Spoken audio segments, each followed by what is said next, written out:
वालेकुम and good evening everybody, you watching news eye. मैं हूं महर बुखारी, घर में मौजूद हूं और इसी तरह आपको भी घर में ही मौजूद होना चाहिए, इसी इल्तिजा और दुआ के साथ कि आप एक ज़िम्मेदार शहरी होने की पूरी मुकम्मल तौर पे अपनी ज़िम्मेदारियां निभा रहे हैं और ये समझ रहे हैं कि अभी तक ख़तरा टला नहीं है, अभी ख़तरा बारहा मुकम्मल तौर पे मौजूद है और अभी हमारी ट्रैजेक्टरी जो है वो पीक ऑफ नहीं हुई, बल्कि हम बड़ी तेज़ी से हमारे कोरोना वायरस के जो केसेस डायग्नोज हो रहे हैं, जो बात सामने आ रही हैं, ये तादाद बढ़ती चली जा रही है। सो इस दुआ के साथ कि आप लोग घरों में खैरियत से बैठे हैं और घरों में ही रहना पसंद कर रहे हैं, अपने बहन भाइयों को, बुजुर्गों को भी तहफ़्फ़ुज़ फराहम कर रहे हैं, अपने इस एक और सबसे अहम बड़े फैसले के साथ आपको खुशामदीद कहती हूँ। बहुत बड़ा आज फैसला हुआ और ये फैसला जो है ये एक दिन पहले जो है एक तब्दीली की जो एक राह हमवार हुई उसके तसलसल के अंदर ही से देख सकते हैं। हमने देखा कि पंजाब के अंदर चीफ सेक्रेटरी तब्दील हो गए, उनको वापस सेक्रेटरी दाखिला लगा दिया गया। वो ऑन टू इट सेल्फ एक बड़ी इंटरेस्टिंग कहानी है, आज उसको भी डिस्कस करेंगे। और आज एक अहम पेशरफ्त हुई जब हमने देखा कि अपॉइंटमेंट की गई senator Shibli Faraz, leader of the house हैं सेनेट में, उनकी एज फेडरल इंफॉर्मेशन मिनिस्टर। मगर मोर इंटरेस्टिंगली इसके साथ ही हमने देखा कि special assistant to the prime minister retired lieutenant general Asim Saleem Bajwa साहब को भी अपॉइंट किया गया as a special assistant on information. यकीनी तौर पे ये अनप्रेसिडेंटेड है, इस तरह की मूव हम पहले नहीं देखते, मगर इसको बहुत वेलकम किया जा रहा है तहरीक इंसाफ के अंदर भी और बाहर भी, क्योंकि शिबली फराज साहब एक बड़ी धीमी शख्सियत रखते हैं। बहुत से लोग उनको उनके साथ काम करने को भी अप्रिशिएट करते हैं। उनकी तनकीद या उनका क्रिटिसिज्म या उनकी पीटीआई की लाइन टो करने में कभी कमी नहीं आती, मगर उनका लहजा नरम होता है, जो बहुत फ़र्क होगा डॉक्टर फिरदौस आशिक अवान साहिबा से। और उसके साथ साथ हमने देखा है कि उन्हें बड़ी जिम्मेदारी से, बड़ी सेंसिबली अपने फ़राइज़ सर अंजाम दिए हैं as leader of the house in the senate as well, जिन कमेटीज़ में वो बैठे थे। मगर साथ ही जो आसिम सलीम बाजवा साहब का नाम आया है, जनरल बाजवा साहब भी बड़ा ज़बरदस्त एक अपना ट्रैक रिकॉर्ड रखते हैं स्ट्रैटेजी के हवाले से, मीडिया इंटरेक्शंस के हवाले से, मीडिया मैनेज करने के हवाले से। ISPR as we know it today, इसको हालिया शक्ल में लेफ्टिनेंट जनरल आसिम सलीम बाजवा साहब ही लेकर आए।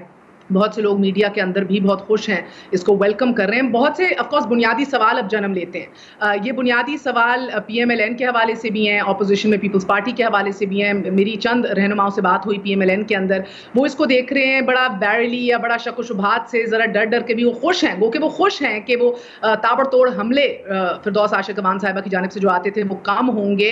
मगर एट द सेम टाइम वो ये भी देखते हैं कि कुछ ऐसी झलकियाँ उनको नज़र आती हैं आसिम बाजवा साहब में, जो रेजोनेट करती हैं, उनको याद दिलाती हैं शरीफ खानदान का जो पॉलिटिकल डेमोलिशन हुई थी पैनामा के बाद और डॉन लीग्स के बाद। तो इस हवाले से वेरी हैं। मगर इससे पहले कि हम आगे बढ़ें और आपको 18वीं तरमीम के हवाले से भी बताएं कि रियासती इदारे अभी से नहीं, बहुत देर से 18वीं तरमीम को बड़ी खुशी से नहीं देख रहे, बल्कि देख रहे हैं कि इसके जो असरात हैं वो बड़े मुस्बत हमारे लिए साबित नहीं हुए। पहले देखिए खसूसी report on who exactly is general Asim Saleem Bajwa and why are people welcoming him. Lieutenant general retired Asim Saleem Bajwa को वज़ीर आज़म का मुआवन खसूसी बराए इत्तलाआत तैनात कर दिया गया। ये 4 साल के लिए CPAC अथॉरिटी के चेयरमैन तैनात थे। ये सदरन कमांड के कमांडर रहे, फौज के जनरल हेडक्वार्टर में बतौर इंस्पेक्टर जनरल आर्म्स और डायरेक्टर जनरल ISPR खिदमात भी सरअंजाम दी। जनरल रिटायर्ड आसिम सलीम बाजवा परवेज मुशर्रफ के असिस्टेंट मिलिट्री सेक्रेटरी भी रहे और परवेज मुशर्रफ की किताब in the line of fire लिखने में भी कलीदी किरदार अदा किया। ये जब से DG ISPR तैनात हुए, इन्होंने ISPR को नई बुलंदियों तक पहुंचा दिया। इन्होंने कमाल महारत से फौज के इमेज को बेहतर किया और आर्मी चीफ जनरल राहील शरीफ की शख्सियत को इस अंदाज में उजागर किया जिससे जनरल राहील शरीफ को भरपूर अवामी पजीराई मिली और ये आम व खास में मकबूल रहनुमा के तौर पर सामने आए। मौजूदा DG ISPR major general Babar Iftikhar को जब ये ओहदा सौंपा गया तो उनके सामने ISPR के 2 मॉडल रखे गए, एक जनरल आसिम बाजवा का बतौर DG ISPR मॉडल और दूसरा मेजर जनरल आसिफ गफूर का DG ISPR का मॉडल। बतौर मुआवन खसूसी बराए इत्तलाआत तकर्रुर हो जाने के बाद अब सवाल ये पैदा होता है, क्या ये हुकूमत के बेहतर इमेज को उजागर करने में कामयाब होंगे और क्या एक 3 स्टार जनरल शिबली फराज को जवाबदेह हो पाएगा? न्यूज़ आई के लिए ज़हूर अवान, डॉन न्यूज़, इस्लामाबाद। ये आपने खसूसी रिपोर्ट देखी, बात करेंगे अब 18वीं तरमीम के हवाले से भी, जो कि बहुत ज़रूरी है, क्योंकि फेडरलिज्म को चेंज नहीं करना, कंकरेंट लिस्ट को चेंज नहीं करना, सबसे बड़ा मसला जो दिखाई दे रहा है अभी वो NFC अवार्ड के हवाले से है। NFC अवार्ड भी जो है उसके अपने अंदर भी कई प्रॉब्लम्स हैं।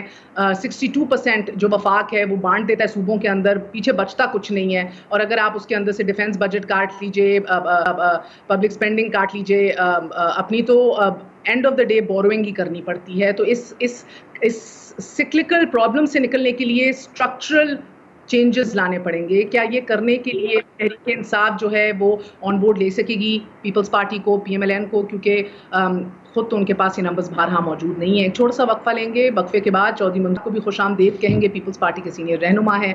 हमारे साथ तारिक फजल चौधरी साहब भी मौजूद होंगे, साबिक वफाकी वजीर कैट भी रह चुके हैं, और मलिका बुखारी साहिबा, फेडरल पार्लियामानी secretary for law and justice. A very short break, we are gonna be right back.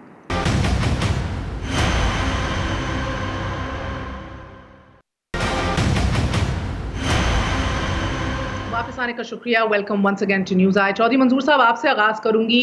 ये अहम पेशरफ्त जो हमें देखने को मिली है, वफाक में फिरदौस आशिक अवान साहिबा की छुट्टी हो गई, साथ शिबली फराज साहब आए हैं, स्पेशल असिस्टेंट आपके लेफ्टिनेंट जनरल आसिम बाजवा साहब आए हैं। इसको आप किस निगाह से देख रहे हैं, इसको आप वेलकम कर रहे हैं? देखिए, पहली बात ये है कि मैंने जहाँ तक पढ़ा है, जंग हो रही हो, अगर हम समझें कि ये कोरोना के खिलाफ जंग हो रही है, तो अहम महाजों पे बहुत इंपॉर्टेंट तब्दीलियां नहीं किया करते। मैंने तो यही पढ़ा है। लेकिन जहाँ तक ये है कि शिबली फराज साहब बिल्कुल एक एक्सेप्टेबल फेस है। अब देखना ये है क्या वो शहबाज गिल बन पाएंगे या नहीं। अगर नहीं बन पाते तो वो भी तब्दील कर दिए जाएंगे। जहाँ तक बाजवा साहब का ताल्लुक है, अब ये भी बार बार वजाहत करनी पड़ेगी कौन से बाजवा साहब।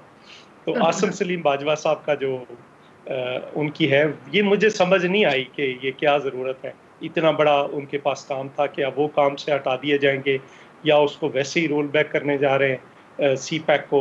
और अगर यहाँ पे आ रहे हैं तो यहाँ पे देखिए, वहाँ पे बैठकर DG ISPR के तौर पर मैनेज करना और बात है, यहाँ पे और बात है। वहाँ पे आप एक जो आर्मी चीफ होता है उसकी आपको करनी है, यहाँ पे आपको प्राइम मिनिस्टर को ब्रांड करना है। तो ब्रांड करने के लिए उसके अंदर कुछ होगा तो ब्रांड कर पाएंगे ना। अगर आप वक्ती तौर पर समझते हैं ब्रांड, ये तो अब पंखी देखनी है स्टीम की कि किस तरह ब्रांड करती है। But I have a bigger question Chaudhry साहब, मुझे बताइएगा कि उनकी जनरल आसिम बाजवा साहब की चाहे मीडिया कॉन्टैक्ट्स हो, मीडिया मैनेजमेंट हो, चैनल्स के सेठों से रवाबित हों, जर्नलिस्ट से रवाबित हों, वो बेहतरीन रहे हैं। बल्कि अगर मैं ये कहूँ, in all my time working as a journalist, सबसे जो मुस्बत और अच्छे ताल्लुकात और कम्युनिकेशन लाइन्स हमारी जब रही थी, वो तभी रही थी जब बाजवा साहब DG ISPR थे। But that being said sir, realistically क्या एक साबिक 3 स्टार जो है वो सेनेटर शिबली फराज साहब को गो के उनके जूनियर होंगे, he will be junior to a federal minister, but will he be reporting to Shibli Faraz? And जहन में रखिए, ये this is not just any other 3 star general, it's one right now जो रेवर्ड है by the armed forces and one who has the complete backing of the army.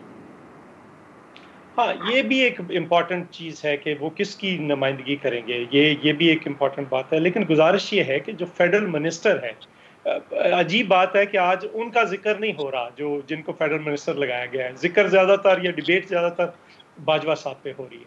तो वो he is wearing 2 caps, और वैसे भी वो कहते हैं कि वो जो भी होते हैं आर्मी का, मुझे एक मेरे प्रोग्राम में आपके भी कहा होगा कि हम कभी रिटायर नहीं होते। तो वो क्या बात करेंगे, कैसे करेंगे, चीज़ों को कैसे मैनेज कर पाएंगे। हो सकता है कर लें, हो सकता है ना हो, लेकिन सवाल असल में ये है, स्ट्रक्चरली मैनेज करेंगे चीज़ों को, जो अभी तक हमने देखा है कि कोई स्ट्रक्चर या कोई स्ट्रैटेजी नहीं रही तहरीक इंसाफ की। आपने शुरू में जिक्र किया सुमसान बुखारी भी लास्ट नहीं कर सके, वापस आना पड़ा चौहान साहब को।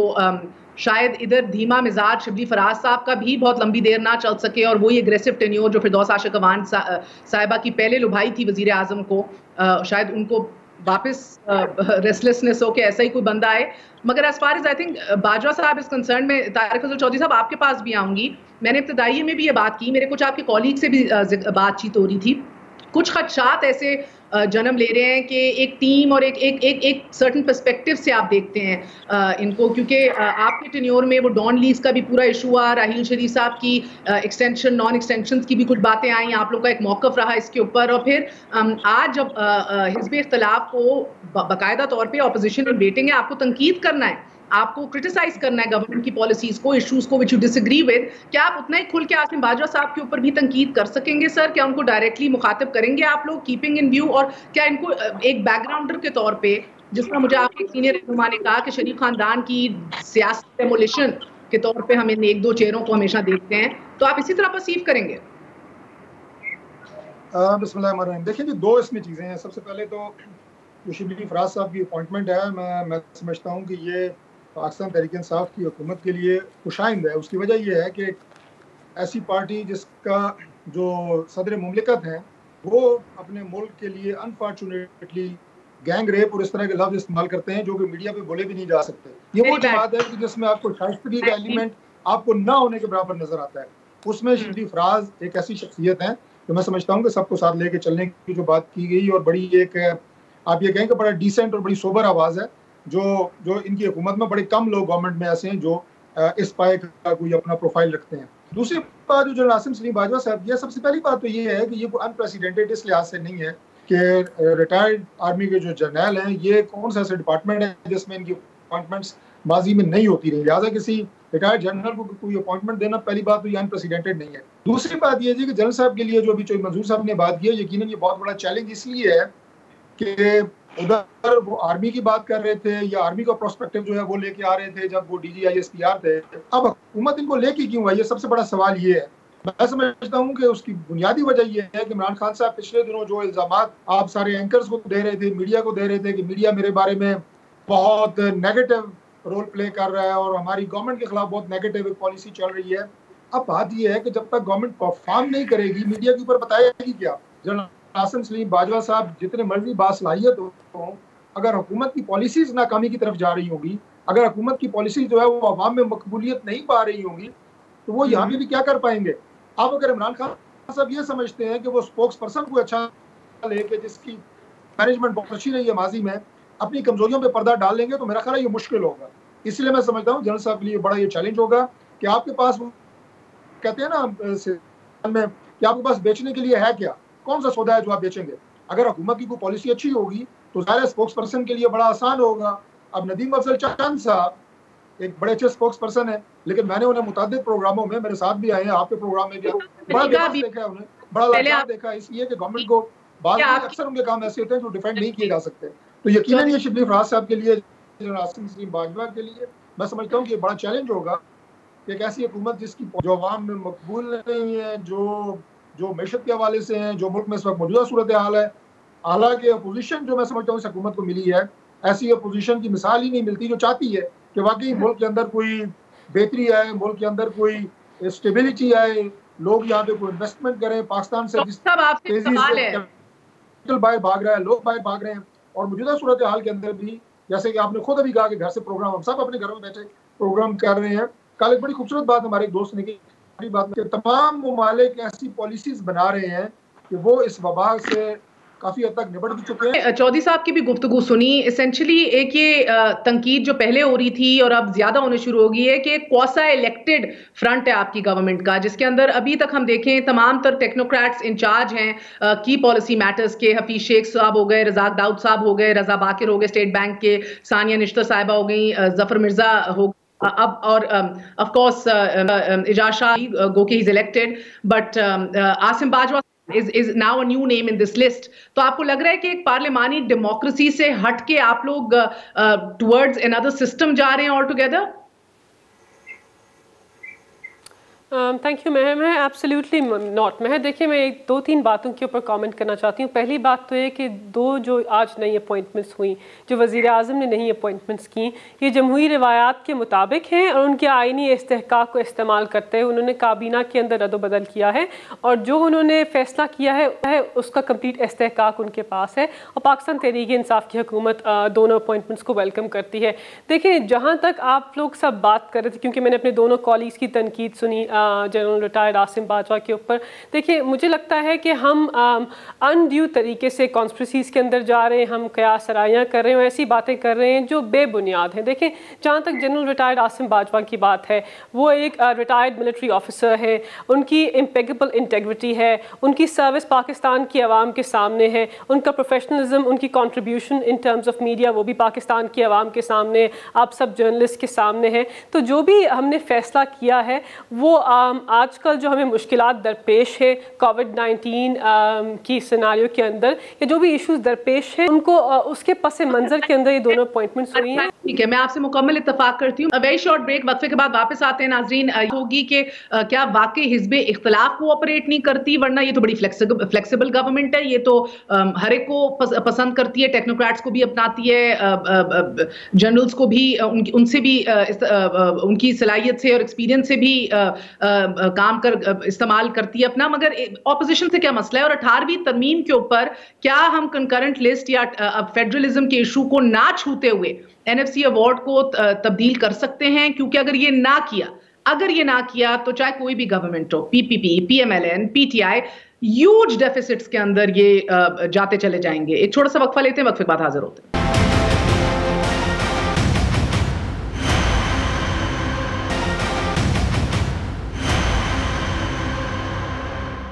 वापस आने का शुक्रिया। Welcome once again to news eye. Chaudhry sahab, मैं आपके पास आऊंगी। आपने बात सुनी मलिका बुखारी साहिबा की भी। ये भी भारा, मैं ज़ाती तौर पे आपके साथ मेरी बड़ी गुफ्तगू होती रहती है और पिछले 1 साल से हो रही है 18वीं तरमीम के ऊपर, एनएफसी अवार्ड के ऊपर बिलखसूस, अगर आपको याद हो। और आपको साल पहले भी लग रहा था कि कहीं ना कहीं ये हुकूमत जो भी कर रही है सिंध के अंदर, एडवेंचरिज्म भी जब होता रहा, कभी फवाद चौधरी साहब आए, कभी गवर्नर आए, किसी ने कभी कहा कि अब हुकूमत गई और अब ये इनके इतने बंदे तोड़ेंगे। यू ऑलवेज सेड कि एनएफसी अवार्ड के लिए ही ये काम किया जा रहा है। अब बारह ये बात खुल के हो रही है, रियासती इदारे वो 18वीं तरमीम के हक में शुरू से नहीं है। दे थिंक कि ये रिसोर्सेज नहीं है प्रोविंसेस के पास, वो ये इतना हमें सूट नहीं किया। कोविड जैसी एक खतरनाक वबा का सामना करते हुए आपको लगता है कि हमें इसको अब फाइनली रिविजिट करना चाहिए, इस इशू को संजीदगी के साथ? मैं देखिए दो बुनियादी चीज़ें हैं। पहली एक, अभी मलिका ने बात की कि ये मनफी सियासत करते हैं। अफसोस की बात है कि मनफी सियासत हम करते हैं। हमने कौन सी, आपको याद होगा बिलावल साहब ने तो पहली प्रेस कॉन्फ्रेंस में कहा था कि मैं 4 सवाल किए गए थे, उन्होंने कहा था आज कोई तनकीद नहीं करूंगा, क्योंकि वो हमारे इस मुल्क के वजीर आजम भी हैं और वजीर सेहत भी हैं। आज भी वजीर सेहत वो है ना, तो इसलिए जो हेल्थ पॉलिसी है उसको लीड किसने करना है? हेल्थ मिनिस्टर ने करना है। और हेल्थ मिनिस्टर कौन है? वजीर आजम खुद है। एक बात। दूसरी बात यह है कि इन्होंने कहा कि टाइगर फोर्स, क्या टाइगर फोर्स इस मुल्क के इदारे, रियासती इदारे खत्म हो गए कि जो आपने, या फिर आप ऐलान कीजिए कि ये भी किसी जो इस मुल्क की मुसल्लह फोर्सेस हैं उनका कोई विंग है जिसको हम कंट्रोवर्शियल बना रहे हैं। आप एक गलत ट्रैक पे जा रहे हैं। और आपको समझाया कि इस मुल्क के अंदर कोई फोर्स का लफ्ज, कोई सिपाह का लफ्ज, कोई जो नेशनल एक्शन है उसके तहत नहीं हो सकता। और आपने किया, और जब आपने किया तो फिर उसके बाद अगर आप बना सकते हैं तो बाकियों को भी हक है। सो हमने भी पीपल्स फोर्स बनाने का ऐलान कर दिया, क्योंकि आप एक चीज को समझ ही नहीं रहे। अगर आपको लगता है कि अगर ये 50-50 स्प्लिट की बात हो गई एनएफसी के अंदर कि भाई यही चीज है जिससे जो ज्यादा सस्टेनेबल है लॉन्ग टर्म फाइनेंशियली मुल्क की बेहतरी के अंदर, तो ये जो नॉन डिक्रीज क्लॉज है कि एनएफसी अवार्ड को बढ़ाया ही जा सकता है, घटाया नहीं जा सकता, इस अमेंडमेंट में 18वीं में तरमीम में ये भी एक क्लॉज है। इसको आप लोग किसी सारे मुकम्मल मिल के बैठ के अक्सरियत के साथ इसको पास करके यकीनी बना सकेंगे?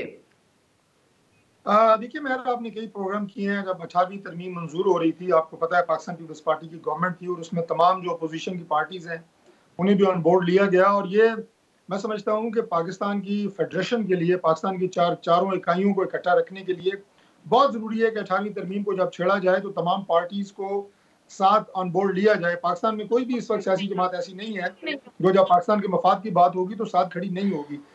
एक शिप को शायद डिस्कस करना या किसी पार्टी की राय लेना मुनासिब नहीं होगी।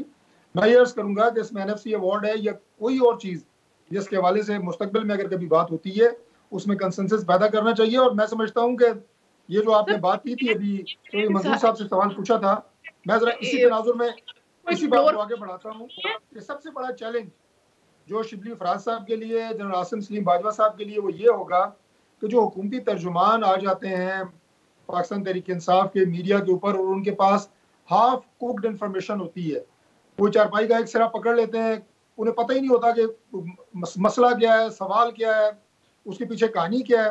अब मलिका बुखारी साहब अभी अपोजिशन को कोस रही थी, आपके ज़माने में सब्सिडी दी गई, और मैं मोहतरमा को अर्ज करूंगा कि सब्सिडी को कोई नहीं रो रहा, रो इस बात को रही है कि आपकी काबीना ने, आपकी बॉडीज ने इजाज़त दी चीनी को बाहर बेचने की, और उसके बाद वापस आई तो चीनी जो है वो 80-90 रुपये किलो हो गई, और उसका फायदा जो है वो जहांगीर तरीन और आपके दूसरे जो मिनिस्टर है खुसरो बख्तियार उन्होंने उठाया, उस पर बात करनी नहीं है या पता ही नहीं है, और आपने जनाब मुद्दा दूसरों के ऊपर फेंक दिया है कि अपोजिशन ऐसी तैसी। जब आपसे बात करते हैं, पिछली दफा आपने कहा 24 तारीख को सारा कुछ हो जाएगा। अब अगर हम पूछते हैं कि 24 को रिजल्ट क्या आया है, अपोजिशन बुरी है जी, अपोजिशन मनफी सियासत कर रही है। तो भाई अगर आपने इस मौके के ऊपर कोई मस्बत पॉलिसी अपनानी है, कोई मस्बत काम करने हैं, दुनिया किधर जा रही है, आप लोग किधर जा रहे हैं, खुदा का वास्ता है पाकिस्तान को आइसोलेट ना करें। पाकिस्तान, अफगानिस्तान दुनिया में 2 मुल्क रह गए हैं जिनमें इस वक्त पोलियो मौजूद है, और खुदा ना करे कि अगर कोरोना के साथ ये सूरत हाल है, आपके सफर है उस पर पाबंदी लगेगी, आपकी ट्रैवलिंग पे पाबंदी लग जाएगी अगर आप ये रवैये रहे।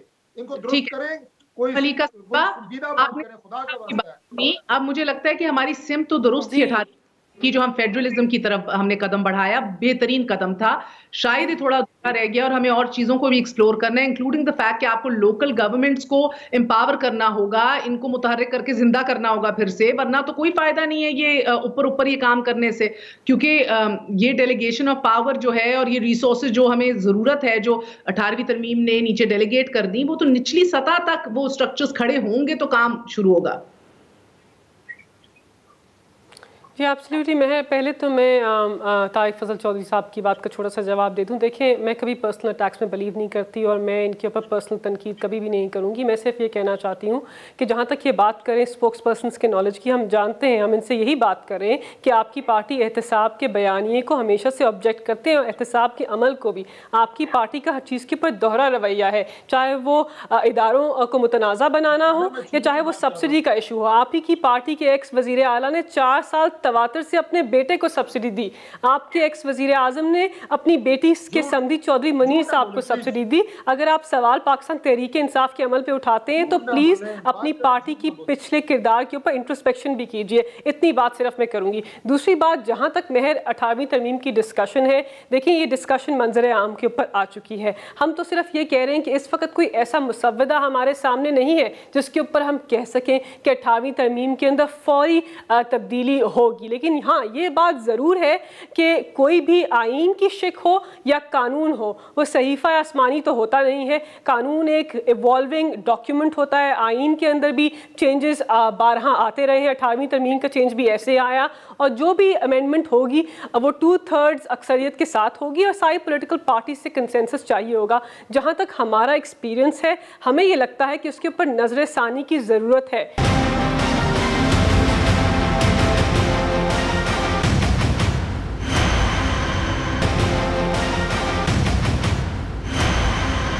मैं मलिका आपसे एक सवाल पूछूंगी। आप फरूक नसीम साहब के साथ भी बड़ी काम करती हैं, you looking at law of course, and अब ये सारे दस्तावेजात और ये बातें आपके सामने हो रही होंगी। क्या इसके अंदर फकत NFC अवार्ड को ही रिस्ट्रक्चर करने की बात हो रही है या मजीद कंकरेंट लिस्ट को भी हाथ लगाने की बात हो रही है?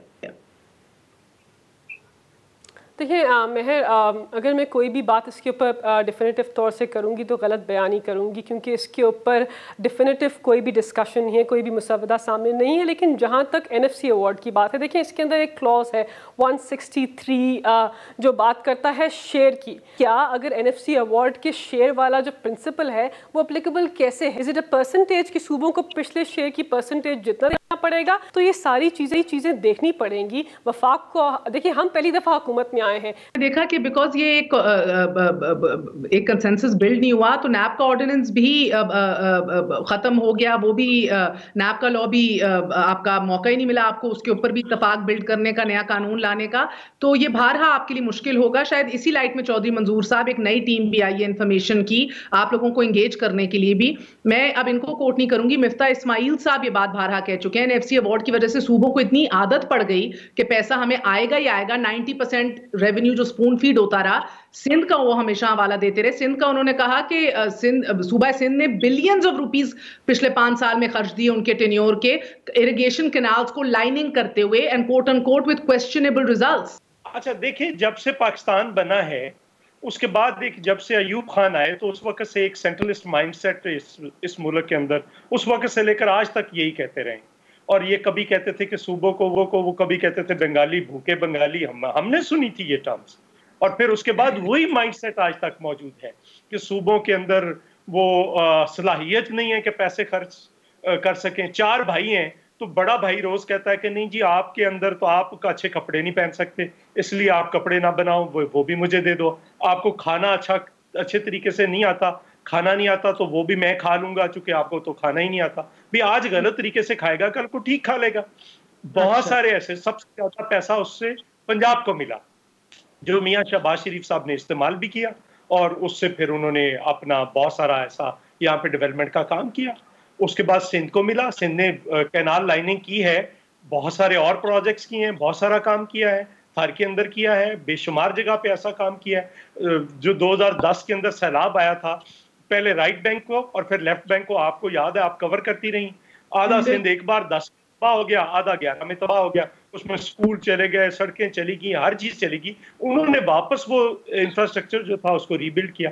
अब सवाल यहाँ पे ये है कि जब ये नाकाम हुए हैं ये कलेक्शन के अंदर, अब ये कभी 18वीं तरमीम को निशाना बना रहे हैं, कभी उसको बना रहे हैं। वो माइंडसेट मौजूद है ब्यूरोक्रेसी के अंदर, वो उस माइंडसेट से बाहर आने के लिए तैयार नहीं है कि वो इस्लामाबाद में बैठकर सारे सूबों को रूल करें। अब ये हो नहीं सकता, क्योंकि ये 18वीं तरमीम को चौधरी साहब सर जैसे कुछ ऐसे मसाइल हैं, जैसे ड्रग स्टैंडर्ड है, जो प्रोविंसेस ने वॉलंटरली और बड़ी खुशी खुशी वापस वफाक को दे दिया कि यार ये हमसे हैंडल नहीं होता, ये वफाक ही को इसको करना चाहिए। सो अगर हम यूनिफॉर्म सब्जेक्ट्स को, जिस तरह के एक यूनिफॉर्म एजुकेशन फॉर ऑल हो, हेल्थ को भी देखें, मगर मजीद चीजें जिनके ऊपर काम, जिनको अब मजीद एक एक्सपीरियंस के बाद रिविजिट करना चाहिए, तो जिस तरह मलिका ने कहा, ये कोई गुनाह तो नहीं है, इसको आइन है, इसको तरमीम कर सकते हैं, इसको फिर देखा जा सकता है।